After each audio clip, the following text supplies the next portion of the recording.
Hey everyone, कैसे हो आप सब। आई होप आप सब बिल्कुल बढ़िया होंगे। आज एक बहुत इंटरेस्टिंग स्टोरी लेकर आई हूँ जिसका ट्रांसलेशन हम करेंगे और जो भी ग्रामेटिकल स्ट्रक्चर होंगे वो भी समझेंगे। तो चलो शुरू करते हैं। इस स्टोरी का जो नेम है, टाइटल है, वो है the giant and the seven brothers. Giant के दो मीनिंग्स होते हैं। एक तो होता है बहुत बड़ा, विशाल, ह्यूज, और दूसरा होता है दानव, दैत्य, राक्षस। तो यहाँ पे हम दूसरे मीनिंग की बात कर रहे हैं, मतलब एक दानव और 7 भाई। ये स्टोरी का टाइटल है। Once there was a poor old man. एक बार एक गरीब बूढ़ा व्यक्ति था। Who had 7 sons. हु यहाँ पर रेफरेंस के तौर पे यूज किया जा रहा है इस बूढ़े व्यक्ति के लिए, जो या जिसके 7 बेटे थे। एक गरीब बूढ़ा व्यक्ति जिसके 7 बेटे थे। एज ही वॉज पुअर, या गरीब होने के कारण, he was unable to feed them. Unable मतलब होता है किसी काम को न करने योग्य। I am unable to do that, मतलब मैं यह करने के योग्य नहीं हूँ। फीड मतलब होता है खाना खिलाना। तो वह गरीब व्यक्ति बूढ़ा होने के कारण उन्हें, अपने बेटों को खाना नहीं खिला पाता था। Finding no other way, one day he left them in the forest. Finding no other way, other मतलब दूसरा, वे मतलब रास्ता, कोई भी दूसरा रास्ता न मिलने के कारण, वन डे, एक दिन, he left them in the forest, वह उन्हें जंगल में छोड़ आया। The 7 sons tried to go back. Go back मतलब वापस जाना। जो 7 बेटे थे उस गरीब व्यक्ति के, उन्होंने वापस जाने का कोशिश किया, लेकिन could not find the way। find मतलब पाना, the way मतलब रास्ता, could not मतलब वह कोई रास्ता नहीं खोज सके या उन्हें कोई रास्ता नहीं मिल पाया। While searching for way, they came across a castle। While मतलब किसी काम को करने के दौरान या जब वह रास्ता खोज रहे थे। They came across मतलब किसी चीज से अचानक मिल जाना, या जैसे रास्ते पे चल रहे हो और अचानक आपको एक पुराना दोस्त मिल गया। So you can say that I came across my old friend। जब वे रास्ता ढूंढ रहे थे तो उन्हें अचानक एक कैसल मिला। कैसल मतलब होता है किला, जैसे पुराने जमाने में राजाओं के किला हुआ करते थे ना, उसी को कहते हैं दुर्ग।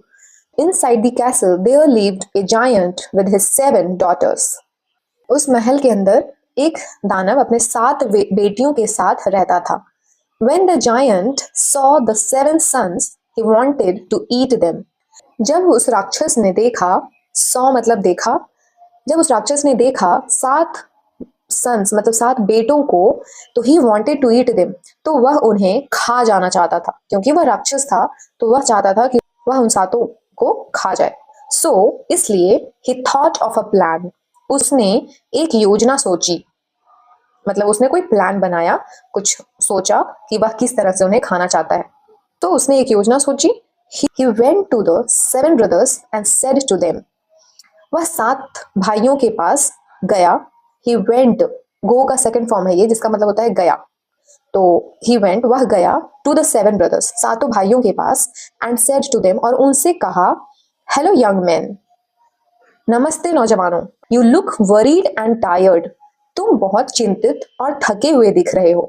worried मतलब चिंतित, तुम बहुत चिंतित और थके हुए दिख रहे हो। It is evening and getting darker। शाम हो चुकी है। इवनिंग मतलब शाम, शाम हो चुकी है, एंड गेटिंग डार्कर और अंधेरा हो रहा है। गेटिंग डार्कर, डार्क मतलब अंधेरा, और अगर इसमें ई आर लग गया मतलब उस अंधेरे से भी ज्यादा, तो धीरे धीरे अंधेरा बढ़ता जा रहा है। गेटिंग डार्कर मतलब अंधेरा होता जा रहा है। And the forest is full, और यह जंगल भरा हुआ है। उस राक्षस ने उन्हें कहा कि धीरे धीरे और ज्यादा अंधेरा हो रहा है, और ये this forest is full of ferocious animals, मतलब यह क्रूर जानवरों से भरा हुआ जंगल है। You can stay in my castle for the night. Stay मतलब रहना। उसने कहा you can stay in my castle for the night, तुम या आप मेरे महल में द नाइट मतलब आज की रात के लिए रह सकते हो। The giant took them to his daughter's room. जो राक्षस था वो उन्हें ले गया, took them to his daughter's room मतलब अपने बेटियों के कमरे में। All 7 daughters of the giant were sleeping together in a large bed। All 7 daughters मतलब उस giant की सभी 7 बेटियां were sleeping। were मतलब थी या थे, sleeping मतलब सो रही थी, together साथ में, in a large bed एक बड़े से बिस्तर पर। उस राक्षस की सभी 7 बेटियां एक साथ एक बड़े बिस्तर पर सो रही थी। Each wore a crown on her head. Each जो है wore is the second form of wear. wear का मतलब होता है पहनना और wore मतलब पहना. उन सभी सातों ने एक मुकुट पहना था on her head, अपने अपने सिर पर. The giant placed another bed for the sons in that room. राक्षस ने for the sons उन बेटों के लिए another bed मतलब दूसरा बिस्तर लगाया.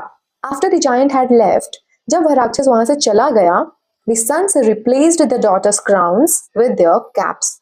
जैसे ही वह राक्षस वहां से चला गया, जो बेटे थे, जो सातों भाई, उन लोगों ने जो भी कैप पहन रखा था सिर पे, उन सारे कैप्स को उस राक्षस की बेटियों के क्राउन के साथ रिप्लेस कर देता है. मतलब कि उनकी जगह पर अपनी टोपियां रख देता है और उनके क्राउन्स को खुद पहन लेता है.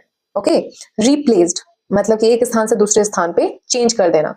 सो डॉटर्स क्राउन्स मतलब उनकी बेटियों के मुकुटों को अपने कैप से चेंज कर देता है. They were happy to wear the golden crowns and slept. They were happy. वे लोग खुश थे. वे लोग खुश थे to wear the golden crowns and slept. Wear मतलब पहनना, जैसा कि मैंने बताया. The golden crowns वो सोने की मुकुट and slept. वे लोग उस सोने के मुकुट को पहनकर खुश थे और खुशी खुशी सो गए. Sleep का सेकेंड फॉर्म है ये slept, जिसका मतलब होता है सो गया.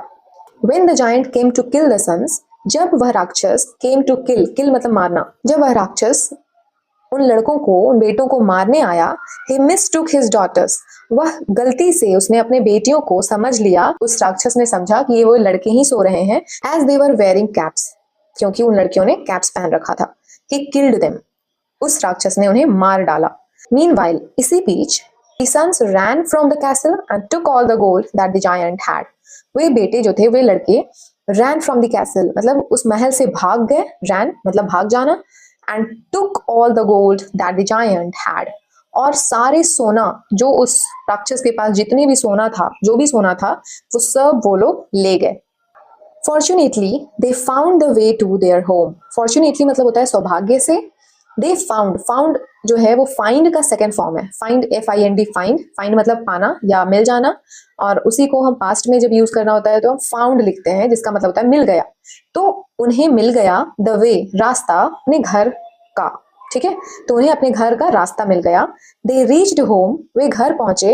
एंड बिकेम वेरी रिच, और बहुत अमीर हो गए, क्योंकि वह उस राक्षस के सारे गहने, सारे सोना लेकर भाग गए थे, तो इसीलिए वे अब बहुत अमीर हो गए.